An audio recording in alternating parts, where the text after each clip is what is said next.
ഇന്നലെ surprise visit ആയിട്ട് ചേട്ടൻ വന്നായിരുന്നു. സോ ചേട്ടനെ കൂട്ടി ഞാൻ ഇറങ്ങി. ആദ്യം ഞങ്ങൾ പോയത് ഉളനാട് അമ്പലത്തിലേക്ക്. ഉളനാട് അമ്പലം പലർക്കും പരിചിതമാണല്ലോ, പ്രത്യേകിച്ചും അവിടുത്തെ ഉരുവഴിപാട് നല്ല ഭംഗിയുണ്ടല്ലേ.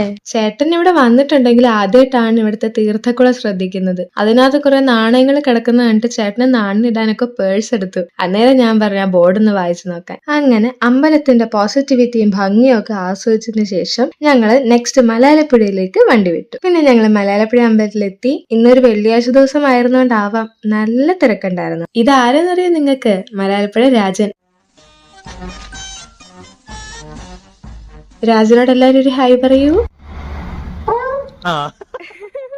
ഇനി വേറെ ആന കാണിച്ചു തരാം. ഇതല്ല ഇത് കുഴിക്കാത്തുള്ള ആന, കുഴിയാന. കുറെ കുഴി തപ്പിയ ഒരെണ്ണത്തിന് എനിക്ക് കിട്ടിയത്. ചിലർക്കൊക്കെ നൊസ്റ്റ് അടിക്കുന്നുണ്ടാവും അല്ലേ? അല്ലെങ്കിലും ചേട്ടന്റെ വീട്ടിൽ വരുമ്പോ വേറൊരു വൈബാ. ഇതെന്താന്ന് മനസ്സിലായോ?